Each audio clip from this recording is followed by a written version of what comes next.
Olá, paz do Senhor.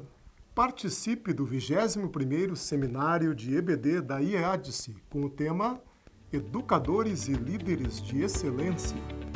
O evento será realizado no dia 8 de agosto, um sábado, às 14 horas, no formato online, através das mídias sociais da IEADSE. Nossos preletores, Pastor Marcos Tedesco, de Joinville, Pastor Eliel Gabi, Pastor Sandro Pereira, nossos professores de Curitiba.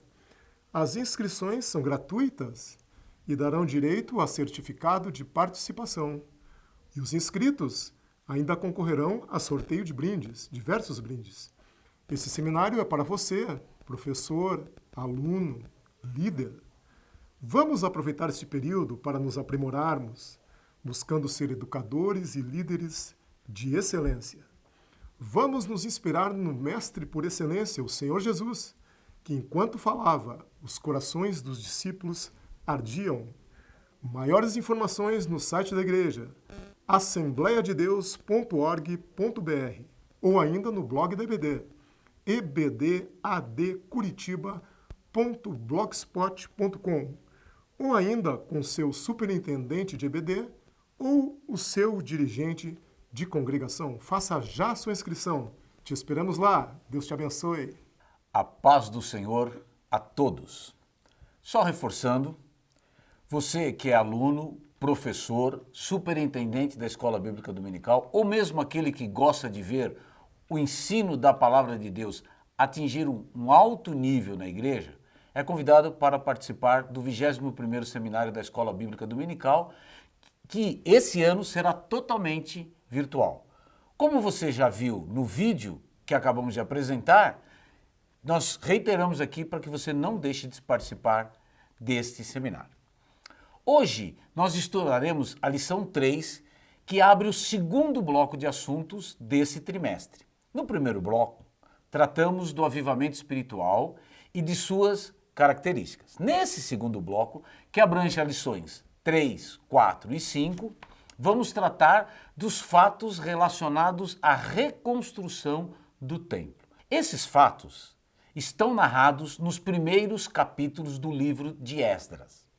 Recomendo que você pause esse vídeo e leia os capítulos 1 e 3 do livro de Esdras. Você pode estar perguntando, por que o professor pulou o capítulo 2? Uma simples razão. Na sua quase totalidade, o capítulo 2 trata de uma lista dos que voltaram do cativeiro. Mas a partir do versículo 64 do capítulo 2, há informações importantes que recomendo que também seja lido. Vamos perceber, entre outras coisas, que o despertamento começa pela renovação do altar, o que nos introduz no tema da lição de hoje, que tem por título O despertamento renova o altar. O texto áureo está em 1 Reis, capítulo 18, versículo 30, e diz o seguinte: Então Elias disse a todo o povo: Chegai-vos a mim. E todo o povo se chegou a ele, e reparou o altar do Senhor que estava quebrado. 1 Reis 13, versículo 18, versículo 30, digo. A verdade prática, aquela que nós devemos praticar a partir do aprendizado desta lição, o que a gente tira de prático dessa lição, diz o seguinte: Satanás jamais derrotará o crente, cujo altar é constantemente renovado pelo Espírito Santo. A leitura em classe está no livro de Esdras, no capítulo 3, versículos 2 a 5, e versículos 10 até o versículo 13. Eu gosto de ler o texto porque se o que eu falar não se aproveitar, a palavra do Senhor sempre será aproveitada por você. Diz assim a palavra do Senhor: E levantou-se Jesua, filho de Jazadaque, e seus irmãos, os sacerdotes, e Zorobabel, filho de Seatiel, e seus irmãos, e edificaram o altar do Deus de Israel, para oferecerem sobre ele holocaustos, como está escrito na lei de Moisés, o homem de Deus. E firmaram o altar sobre as suas bases, porque o terror estava sobre eles, por causa dos povos das terras. E ofereceram sobre ele holocaustos ao Senhor, holocaustos de manhã e de tarde. E celebraram a festa dos tabernáculos, como está escrito, e ofereceram holocaustos de dia em dia, por ordem, conforme o rito, cada coisa no seu dia. E depois disso, o holocausto contínuo e os das luas novas, e de todas as solenidades consagradas ao Senhor, como também de qualquer que oferecia oferta voluntária ao Senhor.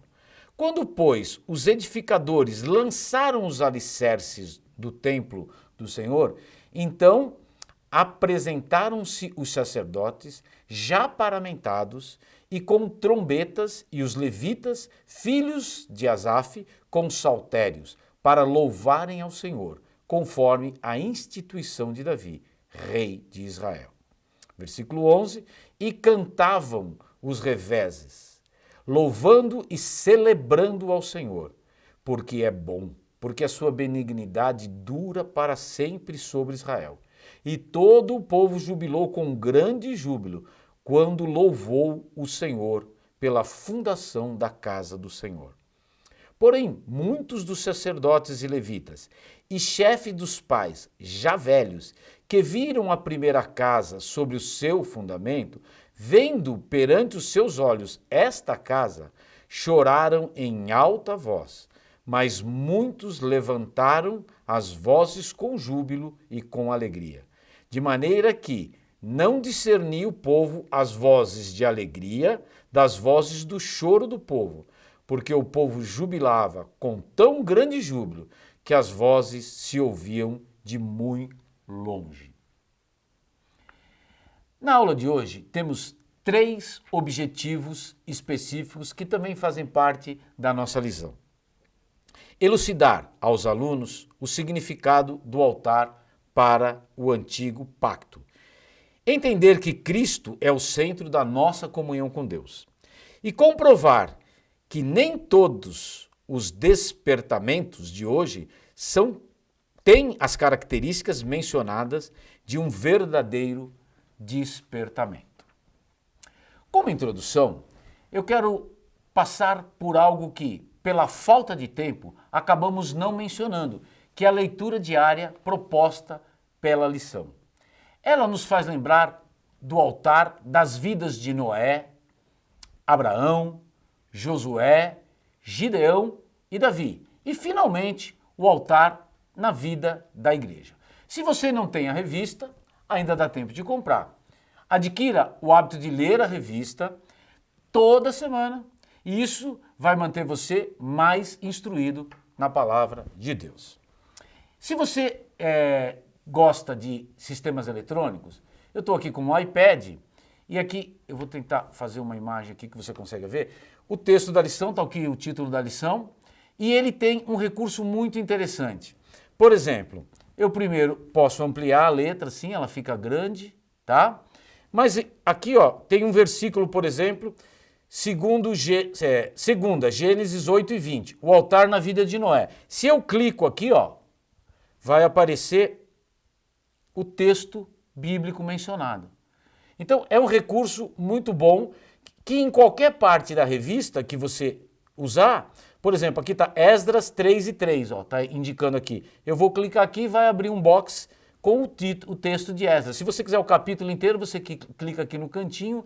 É um aplicativo que a CPAD fez, muito útil para aqueles que gostam de meios eletrônicos e que gostam de estudar a palavra de Deus. E você pode ainda, se você tem dificuldade de enxergar, pode fazer isso através do iPad e fica bem bom de ler e mais confortável para a leitura. Mas vamos em frente. Como as 3 lições que compõem esse bloco estão baseadas no livro de Esdras, eu penso que é muito importante acrescentar algumas breves informações sobre o autor e sobre esse livro que ele escreveu. O livro de Esdras faz parte da história sequencial dos judeus escritas depois do seu exílio, que consiste em 1ª e 2ª Crônicas, Esdras e Neemias. Segundo a tradição, foi Esdras que agrupou todos os livros do Antigo Testamento e os reuniu numa só obra. Foi também ele que instituiu a liturgia do culto na sinagoga e foi ele quem fundou a grande sinagoga em Jerusalém, a qual deixou o cânon das escrituras do Antigo Testamento. Em síntese, o livro de Esdras relata como Deus cumpriu a sua promessa profética através de Jeremias, no sentido de restaurar o povo judeu depois de 70 anos de exílio na Babilônia e trazê-los de volta à sua própria terra. 4 características principais a gente pode perceber no livro de Esdras. A primeira delas é que Esdras e Neemias são os únicos registros históricos da Bíblia sobre a restauração pós-exílica dos judeus que retornam da Babilônia à Palestina. A segunda característica que é bem notável nesse livro é que entre as suas duas divisões principais, do capítulo 1 até o capítulo 6 e do capítulo 7 até o capítulo 10, são duas partes desse livro, houve um intervalo histórico de aproximadamente 60 anos. Na segunda parte do livro, vemos nos capítulos 7 e 8 uma nova leva de exilados voltando, já depois que o templo estava pronto e consagrado. O livro todo abrange uns 80 anos da história de Israel. Terceiro, característica importante é que Esdras demonstra claramente como Deus vela pela sua palavra para cumpri-la. E por fim, o modo de Esdras tratar as mulheres pagãs com as quais os líderes judeus, inclusive os sacerdotes, se casaram e transgrediram com isso o mandamento de Deus, ilustra o fato de que Deus quer que o seu povo viva separado do mundo pagão e, às vezes, Deus emprega medidas radicais para tratar da perigosa transigência com o mal no meio do seu povo. Por fim, é importante relacionar o livro de Esdras à luz do Novo Testamento. A volta do remanescente judaico à sua pátria e a edificação do templo revelam que Deus sempre deseja restaurar os desobedientes. Seus métodos incluem não somente a firme correção pela apostasia, como também a restauração e a esperança para o remanescente crente, através do qual Deus dirige a abundância da sua redenção, da sua graça. Vemos nesse propósito de Deus no Novo Testamento, onde um judeu aceitou no caminho de Damasco a Jesus como seu Messias, e o fluxo principal da redação passou dos judeus incrédulos para os judeus e os gentios da igreja primitiva. Estamos falando, obviamente, do apóstolo Paulo, instrumento de Deus para que o evangelho chegasse até nós, que estávamos perdidos nessa Babilônia, entre aspas, que é o mundo. Deus sempre cria circunstâncias favoráveis para que os homens façam a sua vontade, para que os homens atendam ao chamado do Senhor. O Senhor queria que o seu povo voltasse a ocupar a terra que mana leite e mel, que retomasse o seu propósito de lhe ser um povo santo e uma nação sacerdotal, e tomava todas as medidas para que os judeus reagissem favoravelmente a essa vontade, a esse desígnio. Hoje não é diferente. Deus sempre cria condições para que nós, que somos a igreja, a nação santa, o sacerdócio real, também venhamos a cumprir os desígnios divinos que, no nosso caso, são de levar o evangelho da graça. Vou repetir, no nosso caso, são de levar o evangelho da graça de Deus a todos os povos, a todas as gentes. De anunciar que Deus quer salvar o homem na pessoa do nosso Senhor e Salvador Jesus Cristo, que morreu por nós, ressuscitou, subiu aos céus, está à direita do Pai, de onde virá para buscar o seu povo antes da ira futura. Feito essa introdução histórica, vamos focar na lição de hoje, que fala do despertamento que renova o altar. Constantemente lemos nas Escrituras de alguém levantando um altar. Como em Gênesis 8, 20, a gente vê Noé, que ao sair da arca adorou ao Senhor. Ali foi um ato de culto em resposta à fidelidade de Deus, à aliança que ele formou e que havia poupado Noé e a sua família. Levantar um altar traz o significado de dedicar-se ao culto ao Senhor. O verdadeiro despertamento espiritual vai introduzir em cada um de nós o desejo de estar junto ao altar, de prestar a genuína adoração ao Senhor. Como diz o comentarista da lição, abre aspas, trata-se da necessidade que os homens passam a sentir de se chegarem mais perto do altar de Deus, a fim de estarem cada vez mais perto de Deus. Fecha aspas. Vamos ao tópico 1 da lição, que tem por título O despertamento conduz o homem ao altar. Tem um subtópico 1 que diz o seguinte: os judeus sentiam necessidade de acesso a Deus que o altar lhes proporciona. O templo era uma necessidade absoluta para a continuação do fragmento de Judá, como um novo Israel. Não poderia haver Israel sem templo. E um templo, aliás, precisa de um altar. Nesse retorno do cativeiro babilônico, os cultos e o calendário regular foram retomados e decidiu-se começar pelo altar. É importante que se diga nesse episódio, depois da sua chegada, eles se ocuparam em construir as próprias habitações ao redor de Jerusalém. E aí somente depois é que esse trabalho foi concluído, é que se passou a reforma do altar do holocausto a tempo das festas e decidiram celebrá-las como se o templo já estivesse pronto. Eles firmaram o altar, e isso era tudo que era necessário fazer para restabelecer o culto no templo. Segundo o historiador Flávio Josefo, eles firmaram o altar sobre antigos fundamentos. Portanto, esse altar ocupava o local sagrado dos povos de outras terras. Notemos no versículo 3 que os judeus estavam temerosos por causa da gente que passou a ocupar a terra vazia durante os 70 anos que Israel ficou cativo. Esses eram exilados trazidos de outros países pelos assírios e babilônicos. Esses habitantes viam os judeus como uma ameaça e desejavam minar rapidamente a sua aliança com Deus. A gente vê isso no capítulo 4 de Esdras, a partir do versículo 1. O segundo tópico dessa lição fala que todos os despertamentos genuínos começam com a restauração do altar. Temos na Bíblia vários exemplos disso. Vamos a alguns mencionados pelo comentarista. No tempo do profeta Elias, por exemplo, o altar simbolizava a comunhão e a adoração entre o homem e Deus, certo? Elias restaurou o altar de Deus que estava quebrado, colocando 12 pedras conforme o número das tribos de Israel. Mas olha que interessante, nessa época as 12 tribos tinham se separado no Reino do Sul e do Norte. O altar destruído nos comunica que a comunhão com Deus estava quebrada. O povo já não adorava como Deus exigia que fosse adorado. Reconstruído o altar, Elias chama o povo para um concerto com Deus e, nesse sentido, o despertamento decorreu do concerto do altar. Outro exemplo, quando Ezequias assume o trono de Judá.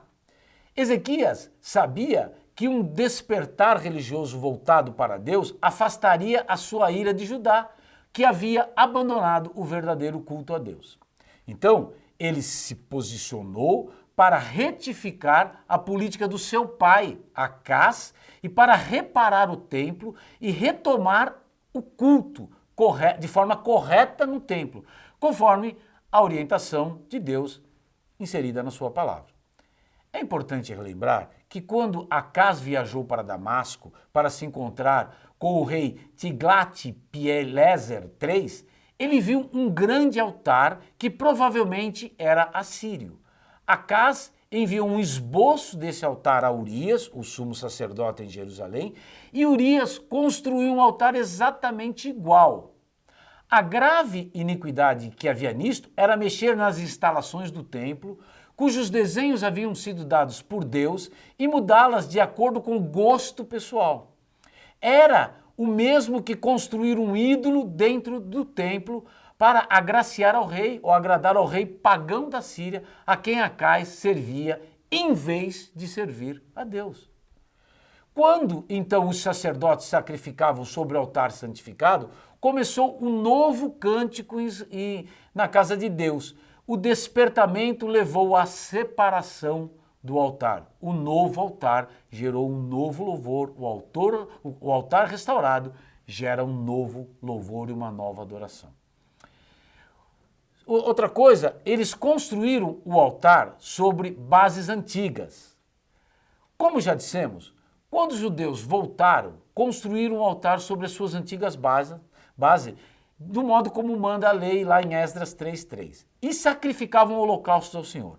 A alegria foi grande entre os judeus, porque eles podiam de novo sacrificar a Deus e celebrar a festa dos tabernáculos. O culto de Deus havia recomeçado. Restaurado o altar, lançaram as bases para a reconstrução do templo. Ao ver os alicerces, os mais velhos choraram ao lembrar da glória do primeiro templo. Os mais jovens, que não tinham conhecimento daquilo, com gritos de alegria, eram um grande momento. Será que o Salmo 126 foi escrito e entoado nessa ocasião? O Salmo 126 é lindo e diz o seguinte: quando o Senhor trouxe do cativeiro os que voltaram a Sião, estávamos como os que sonham. Então a nossa boca se encheu de riso e nossa língua de cânticos. Então se dizia entre as nações: grandes coisas fez o Senhor a esses. Grandes coisas fez o Senhor por nós e por isso estamos alegres. Fazê-nos regressar outra vez do cativeiro, Senhor, como as correntes do sul. Os que semeiam com lágrimas seguirão com alegria. Aquele que leva a preciosa semente, andando e chorando, voltará sem dúvida, com alegria, trazendo consigo os seus molhos, ou os seus feixes, ou as correntes do Negueb. Bom, o segundo tópico da lição fala de Cristo, o centro da nossa comunhão com Deus. O Antigo Testamento fala a respeito do sofrimento e da ressurreição de Cristo. A gente vê isso em Lucas 24, a gente vê isso em Atos 2, a gente vê isso em Atos 26 e tantas outras referências. Jesus, Pedro, Paulo citaram ou mencionaram tais passagens ou várias passagens do Antigo Testamento em relação à obra de Cristo, como, por exemplo, o Salmo 10, nos versículos 8 até 11, o Salmo 22 e o próprio conhecidíssimo Isaías 53. A propósito de toda a pregação paulina, sempre foi a cruz ensanguentada. Esse sempre foi o propósito de toda a pregação paulina. Embora Paulo tivesse exposto todos os desígnios de Deus à igreja, a gente vê isso lá em Atos 20, e ensinado aos coríntios a palavra de Deus, lá em Atos 18 a gente também vê isso, o foco de toda a sua pregação e do seu ensino aos incrédulos era Jesus Cristo, o qual pagou na cruz do Calvário a penalidade pelo pecado. Até que as pessoas compreendam e creiam no Evangelho, não há nada mais a ser dito ou pregado a elas. A pregação da cruz era tão dominante na igreja primitiva que os cristãos eram acusados de adorar um homem morto. Necessitamos retomar esta pregação. Cristo, somente Cristo, e este o crucificado. A igreja teve a sua origem no Senhor Jesus e ele, por sua morte sacrificial e substitutiva, concedeu vida à igreja e a ressurreição a fim de tornar-se o seu soberano.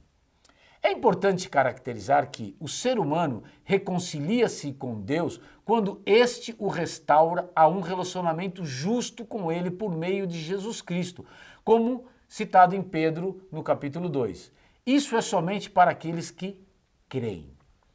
O item 2 tem um subtópico 1 que tem por título Toda a Trindade atuou avivamente na morte expiatória de Cristo. Vamos ver como foi isso. O Pai Celestial. Em Gálatas, capítulo 4, versículo 4, lemos que, vindo, porém, a plenitude do tempo, Deus enviou seu Filho, fecha aspas. O Calvário foi planejado antes mesmo que todas as coisas viessem à existência. Deus, por sua própria vontade e propósito, usou seu Filho, o único sacrifício aceitável e perfeito, como meio de reconciliar os pecadores com Ele. O item B é Cristo, o Filho de Deus, a atuação dele.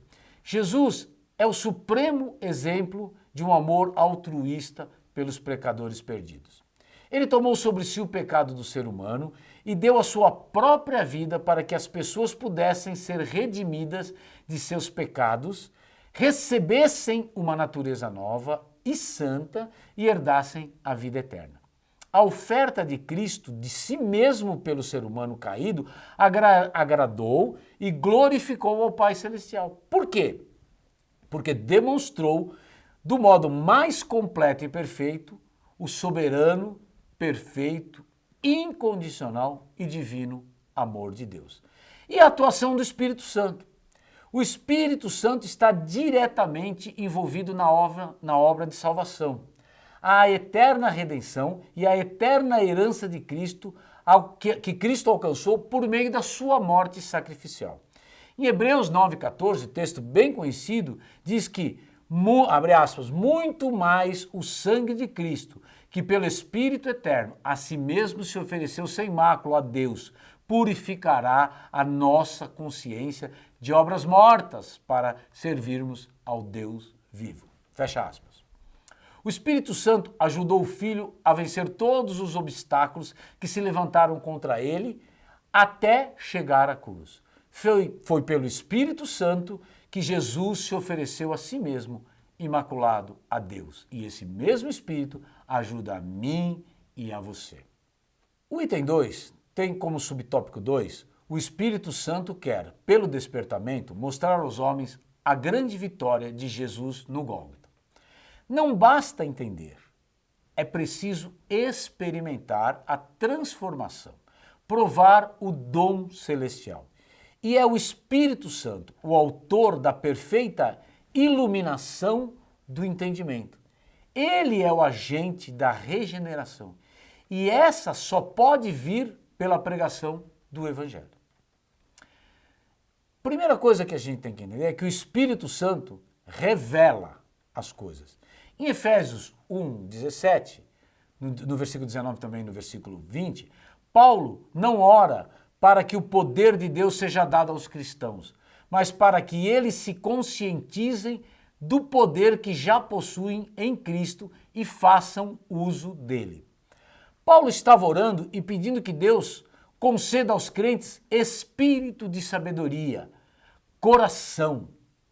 O desejo do apóstolo era que os cristãos tivessem à disposição do conhecimento piedoso e a percepção de que uma mente santificada é capaz e, assim, entender a grandeza da esperança e da herança que eles têm em Cristo.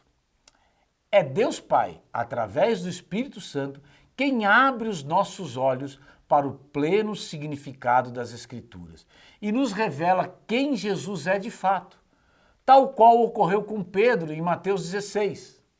O Espírito Santo abriu o coração de Pedro para esse conhecimento mais profundo de Cristo pela fé. Uma outra coisa, o Espírito Santo ensina as profundezas do sacrifício da cruz. Apenas conhecimento empírico não é suficiente. É necessário que mergulhemos mais fundo, até um nível de compreensão que não está disponível ao intelecto humano. Por outras palavras, é necessário que o Espírito Santo nos ensine todas as coisas. Isso fica claro ao lermos o que ocorreu naquele episódio em que os discípulos estavam reunidos de portas fechadas e trancadas, narrado em João, no capítulo 20 de João e em Lucas no capítulo 24 também. Abre aspas, então lhes abriu o entendimento, fecha aspas. Isso demonstra uma abertura sobrenatural da mente deles para receber as verdades que Cristo revelou. Necessitamos do Espírito Santo limpando a nossa mente embotada e nos esclarecendo palavra por palavra. A sabedoria que salva, a qual a sabedoria do homem não pode conhecer, é revelada a nós por Deus. Ele a torna conhecida por meio da revelação, inspiração e iluminação. Em cada caso, o Espírito Santo é o agente divino que realiza a sua obra. É isso que Pedro diz em sua carta, na sua segunda carta, aliás, no capítulo 1. Por fim, o Espírito explica o verdadeiro significado da morte de Jesus Cristo. Nesse ponto, atingimos o ápice do Evangelho quando compreendemos, pela iluminação do Espírito Santo, a necessidade da cruz na história humana. Entendemos o sentido de ser cristão. O brado tetelestai, ou seja, está consumado, carrega a ideia de cumprir a tarefa. A tarefa foi cumprida, toda a obra de redenção foi completa.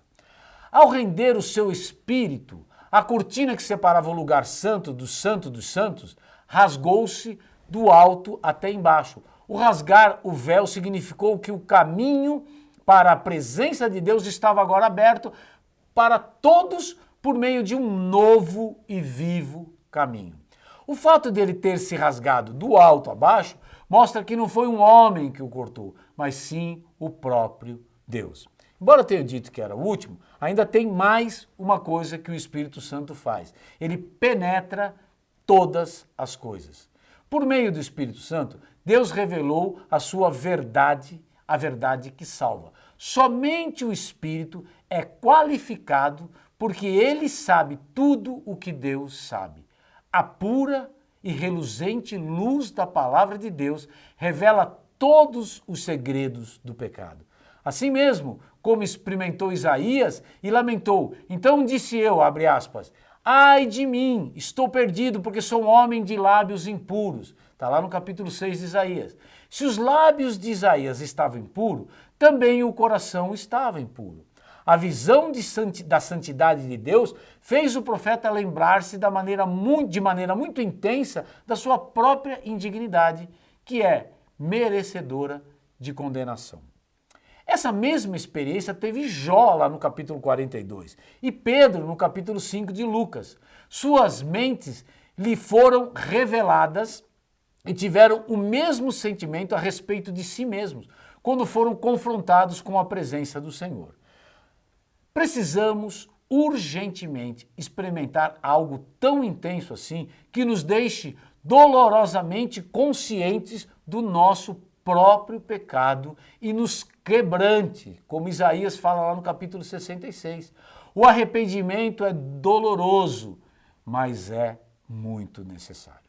Por fim, o item 3 da lição fala do cuidado com as imitações.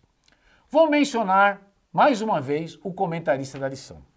Abre aspas, alguns dizem que nem todos os despertamentos de hoje têm características que são mencionadas na lição ou no estudo que o missionário Eurico Bernstein está dando.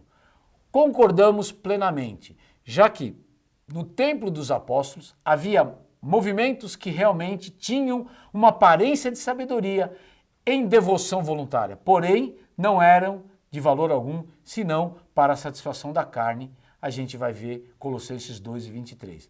Aparecem todos os dias também muitos movimentos que são imitações baratas do verdadeiro despertamento. Muitos desses movimentos empregam técnicas avançadas de dominações psicológicas, conclui o comentarista. Como o comentarista mencionou, vamos ler Colossenses capítulo 2, versículos 20 até o 23, que diz assim: se morreste com Cristo para os rudimentos do mundo, por que, como viveis no mundo, vos sujeitais a ordenanças? Não manuseeis isto, não proves aquilo, não toque naquilo outro, segundo os preceitos e doutrinas dos homens? Pois que todas essas coisas com o uso se destroem. Tais coisas, com efeito, têm aparência de sabedoria, como culto de si mesmo, e de falsa humildade, e de rigor ascético. Todavia, não tem valor algum contra a sensualidade.